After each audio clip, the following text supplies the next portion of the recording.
Hi again, everyone. I'm Ollie Matthews. This is the Narcissistic Resistance, and this resistance video is sponsored by contribution from Anonymous, and here's her story.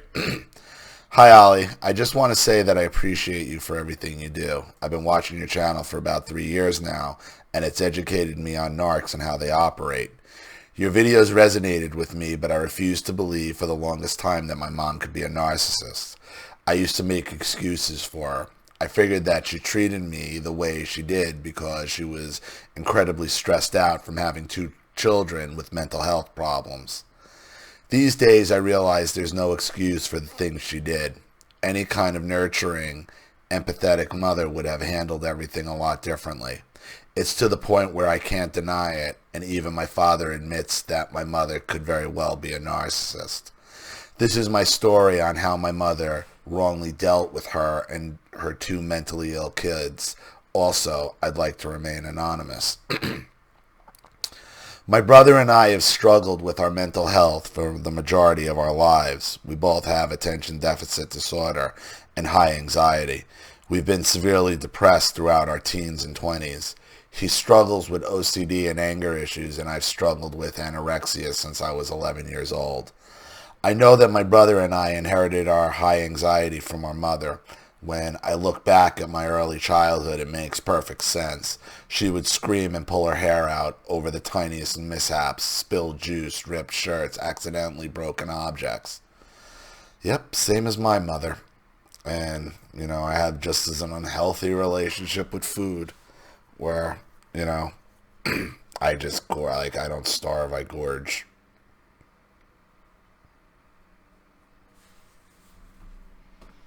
Because for me, food is soothing. And for you, your anxiety keeps you away from it. All of these things would have her screaming so loud that the neighborhood kids would hear and ask me later what the hell her deal was. I'm actually laughing as I write this because I remember her screaming an average of 2 to 3 hours and then blaming my brother and me for making her lose her voice. I know that sounds like my mother is the sole cause of our anxiety, and I definitely think she played a huge part in it. Well, somebody's enabling it. Somebody's allowing her to get away with it, just like in my house. When you have these outwardly abusive, overtly crazy, yelling, screaming, where you can't hide it like your mother acts and the way my mother acts, there's always a worse narc hiding behind the curtain, pulling the strings, acting as if they're the victim, yet they're the ones in control the entire time.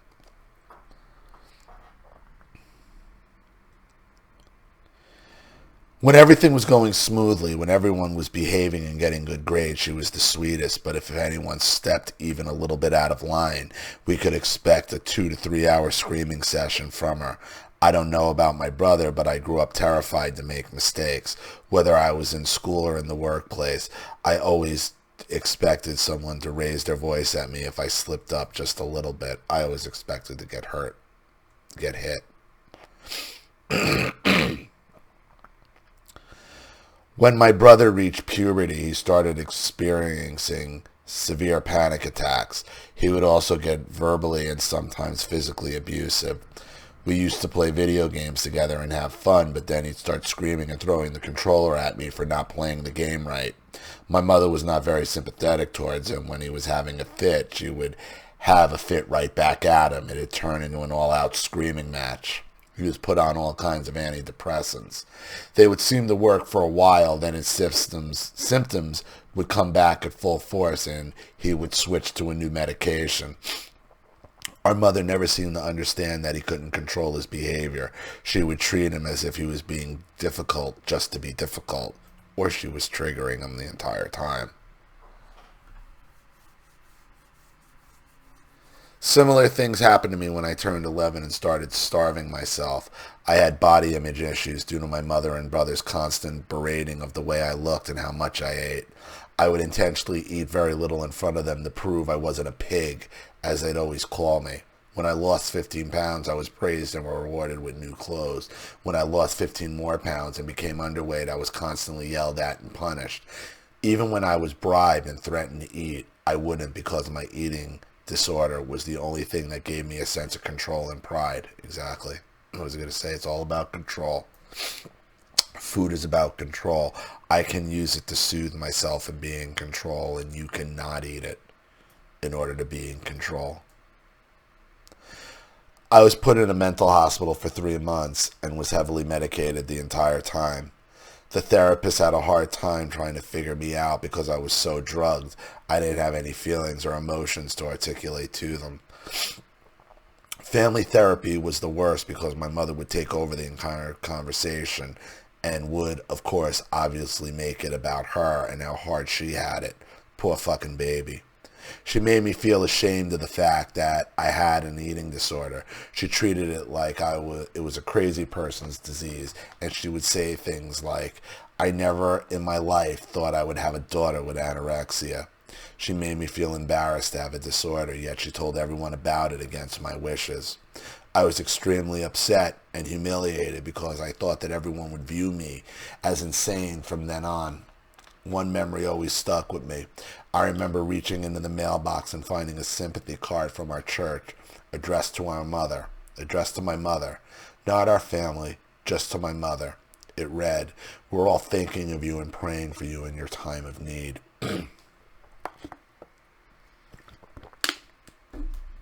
So come on down and fill our collection plate and listen to our bullshit.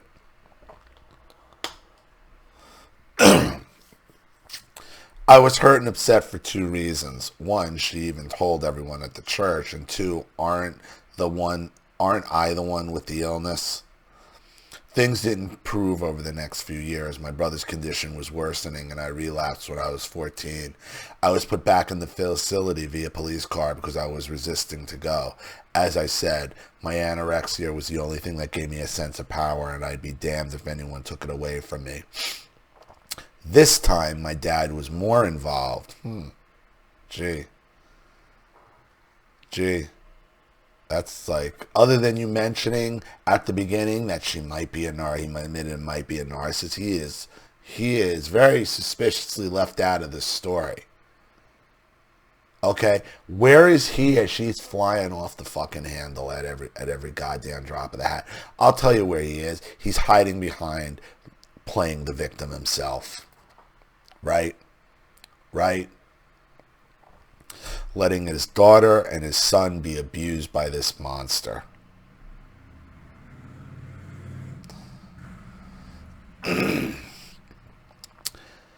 This time my dad was more involved, so we got to see how my mom interacted with the therapist. He said that he saw her pushing the therapist to give me a diagnosis.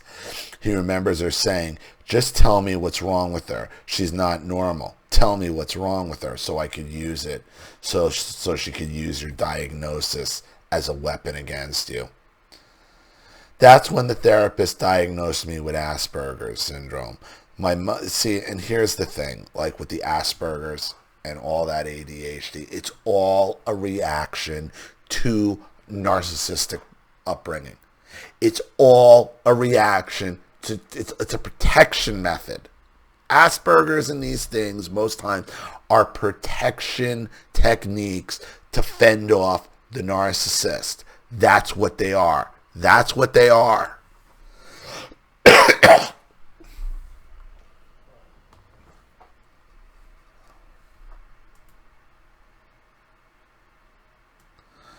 My mother latched onto this label and fucking ran with it. Of course, from then on, my new name and identity was Asperger's, again against my wishes. She told everyone she ever met that she had an Asperger's daughter. And this is what people do. Once they get somebody on the fucking spectrum, then it's about them. Okay? That's why I take the stance that I do with Asperger's, autism, where I say 95% of it ain't real. It's the same stance I take with Epstein-Barr syndrome, fibromyalgia. Not real. Not real. All of these things, all of these syndromes that just fucking dropped in out of nowhere. All of them are reactions to narcissism. All of them are reactions to the baby boomer generation. All of it. All of this nonsense. All of this spectrum and victimization. All of it.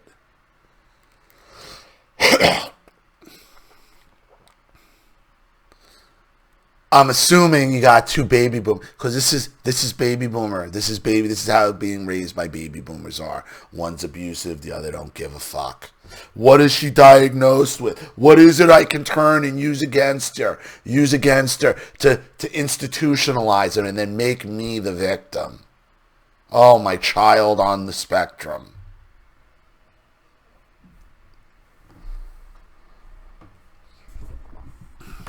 She knew damn well that I didn't want her doing that, but her excuse was, it's my life too, I'm affected by this too. I have every right to tell people about this. And there's the baby boomer, taking your issues and making it about them. It's me, it's me, it's me. You're the one starving yourself.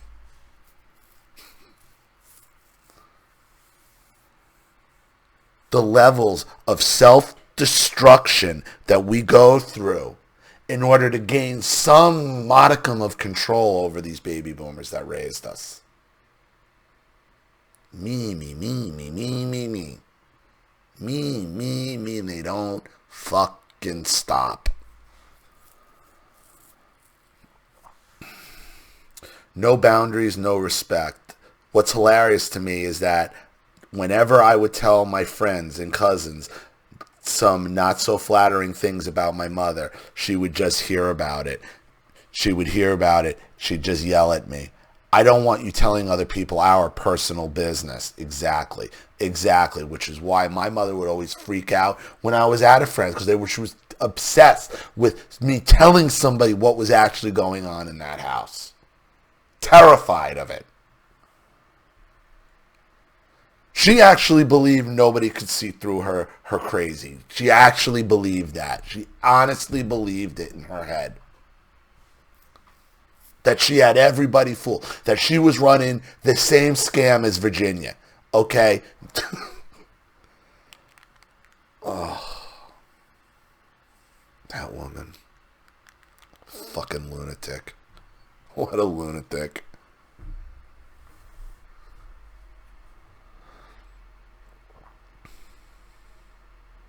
Now I see that she wanted to preserve the narrative that she's the ultimate victim to garner lots of sympathy from others. She would use this Asperger's diagnosis against me whenever it suited her. We would get into arguments and she would say, you don't know what you're talking about because you have Asperger's. You don't understand anything from my point of view because you have Asperger's. I realized later on that I didn't even understand what Asperger's was because my mother used it as a blanket term for everyone she considered to be stupid. She even started to call other people autistic Asperger's as if she just didn't like them and thought they were dumb. That guy has no idea what he's talking about. He must have Asperger's. It's just a weapon. It's just a weapon that the baby boomer uses. The baby boomer needs labels. They need to label you because labels are weapons to the baby boomer. It's why they hate being labeled themselves, because they know it's their weapon.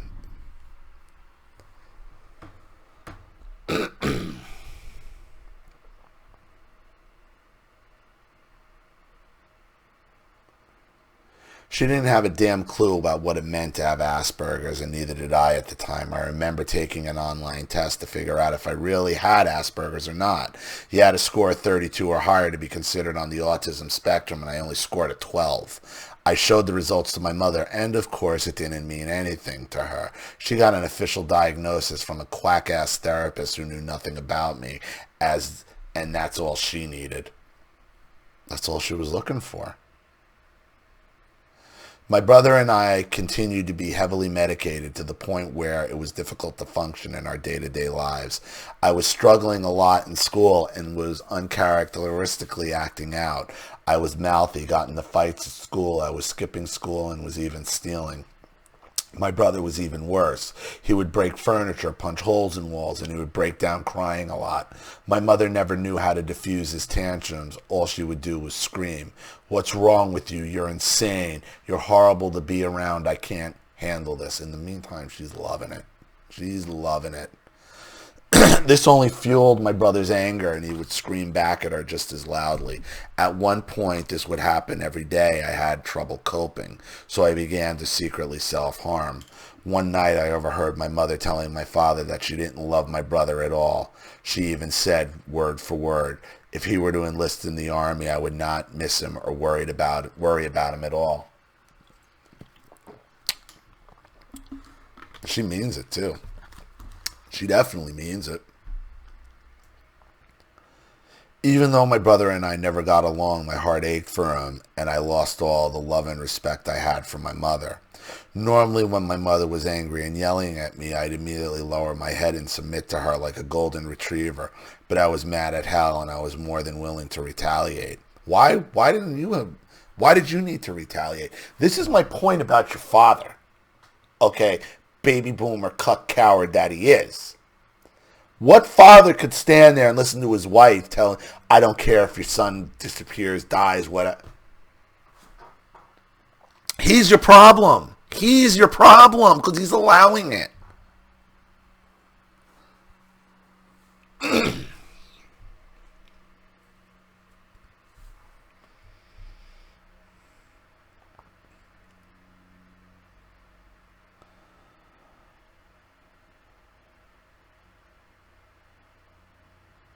I never provoked my mother into fighting with me. I always wanted to be left the hell alone. My rule of thumb was whatever she unjustly did to me, I'll do to her. She'd scream in my face and call me names. I'll do the same to her. She'd get physical with me. I'd get physical with her.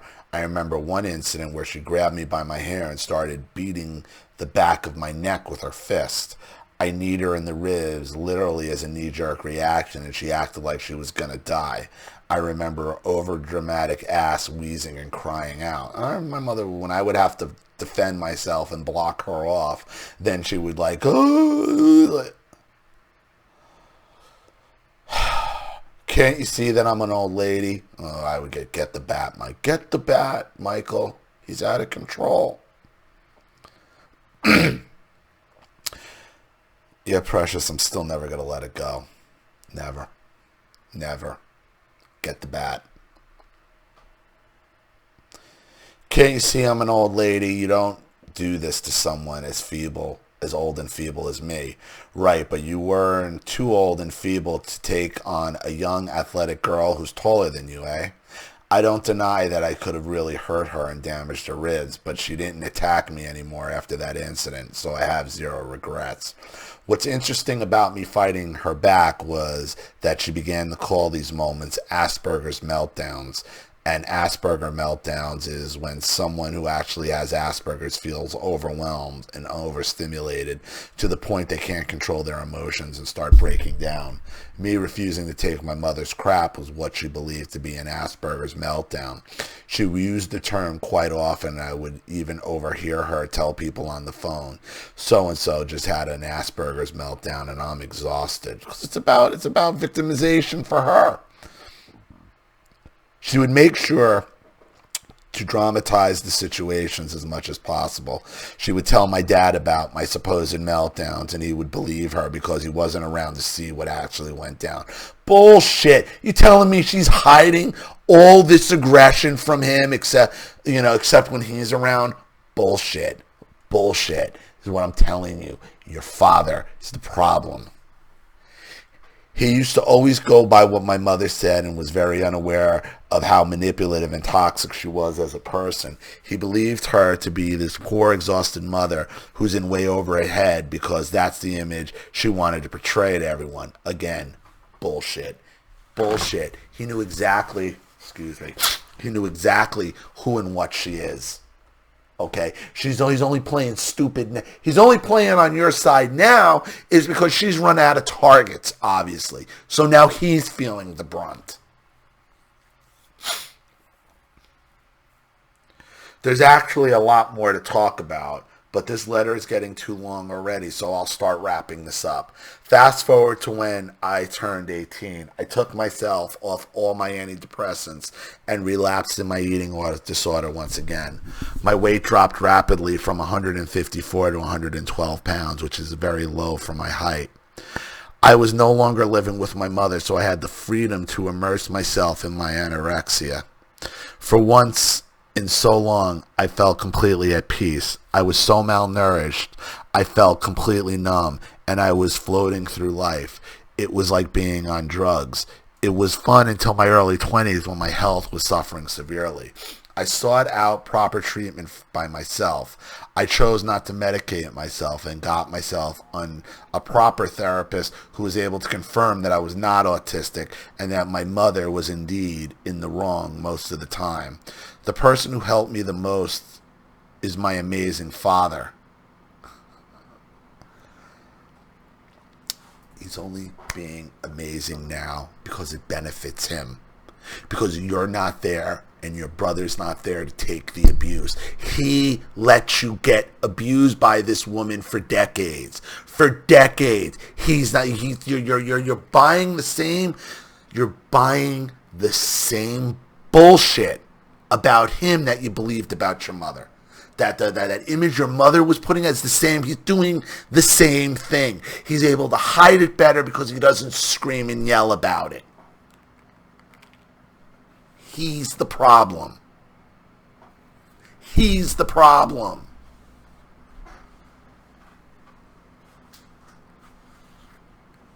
The person who helped me the most is my amazing father. He's the most empathetic and understanding person I know. Where the fuck was he when you were growing up? Where was he? Now he's empathetic and understanding because it benefits him to be so. These baby boomers don't give they have no empathy for anybody other than themselves. If you think you're getting actual empathy from a baby boomer, okay? No, you're not digging deep enough. Okay? It benefits him now to give you empathy because that's the only thing that is going to shield him from your mother's fucking overt crazy. You're gonna be the support for him that he refused to be for you. And that was his job.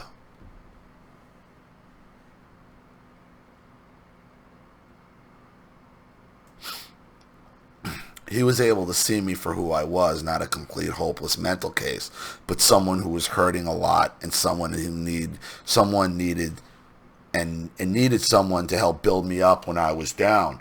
And not break me down even more. He's the reason you were broken in the first place. You don't give him credit for smashing you and then fucking gluing you back together half-assed. He's the reason you got broken in the first place. Because he let the crazy bitch fucking get his hands on you.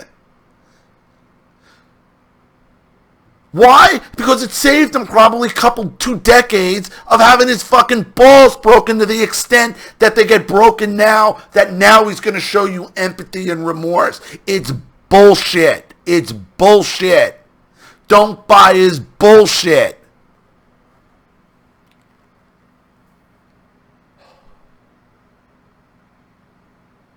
He got you sucked in. He got you sucked in. It's baby boomer bullshit. It's the baby boomer fucking bait and switch. Now you're my hero. It's bullshit. Where was he? Where was he when you were a kid? Where was he for your brother? Where was he for you? Where was he? It wasn't until you were both out. And now he's got to deal with her fucking bullshit. Now he's empathetic. Bullshit.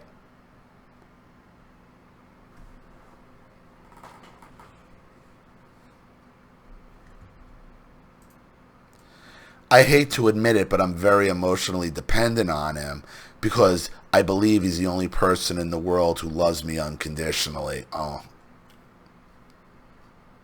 he doesn't. He doesn't. You're good cover. And if the opportunity ever arises for him to get all that attention back on you and make things go back to the way they were, they will.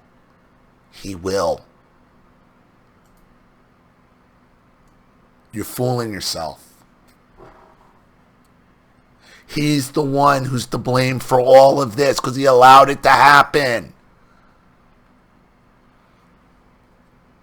I seriously wouldn't be here without him. No, wrong.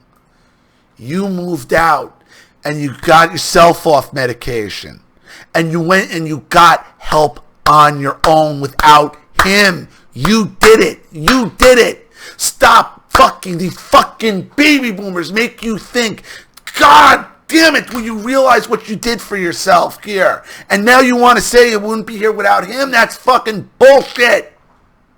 That's how these baby boomers get you every time. Can't even take credit for your own fucking accomplishments. No, it's them. No, it's not. He's the reason why you had to pick yourself up in the first place.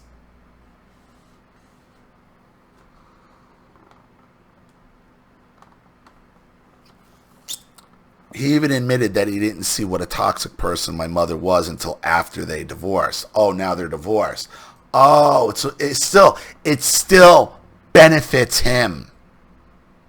Really? When did they get divorced?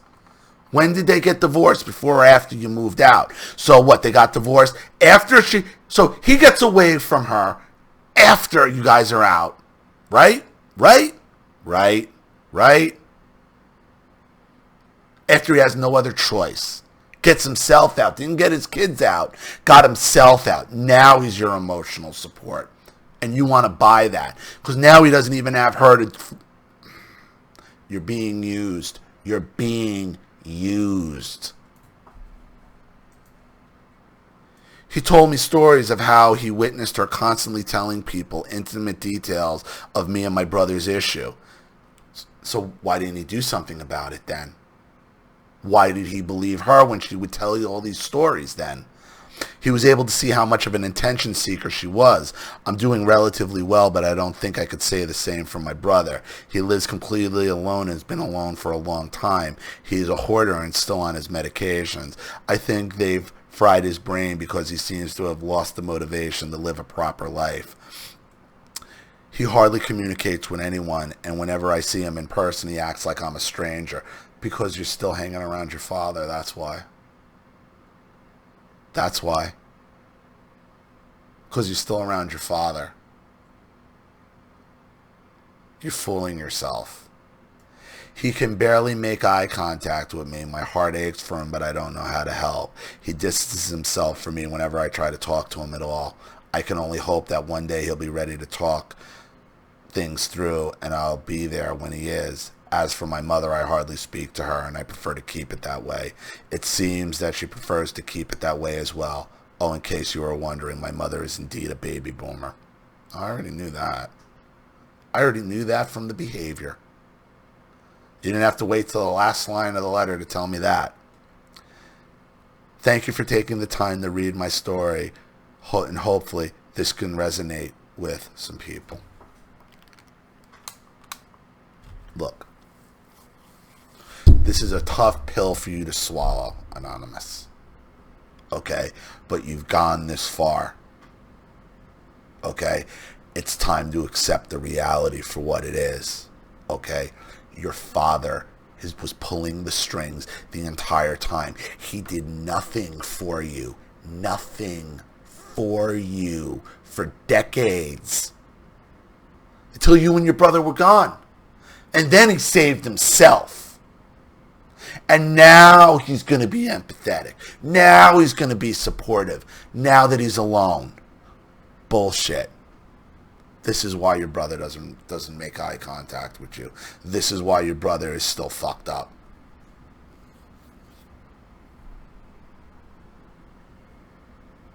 That's the reality. That's for real. This is a baby boomer. Listen. This is just how baby boomers operate. Just how this was written. I knew these were baby boomers. Has to be, because this is how they operate. Again, not every baby boomer. Okay? But I know this. You have to accept, okay? You have to accept there's always the hidden baby boomer agenda. Always the hidden baby boomer agenda. And he's got you, okay? The baby boomer, again, you giving them credit for things that you are solely responsible for. You want to give your father credit for being there for you, for allowing you to be broken in the first place. That's baby boomer logic. That's what needs to be untangled. That's the type of mentality and stranglehold the baby boomer has on you. They can make you think, okay, the thing that they destroyed you on, that you picked yourself up out of, that now they get credit for. Bizarro world. So, I hope that helps. Thank you for your contribution and your story, Anonymous. I really appreciate it. Thank you to everybody watching. Please leave any opinions or advice in the comment section below. And again, if you want your story read on the channel, you have a topic you'd like me to cover, a narcissist you'd like to expose, you'd like a private video made, or you'd like to sponsor a video like this for someone who needs help and can't afford it, or just make a contribution to the channel in general to keep it supported, growing, and successful, because this channel survives 100% on contributions from all of you. Without you guys, all this goes away. So if you like what you see here and you want to see more videos like this, you know what to do with the PayPal and email links in the description box.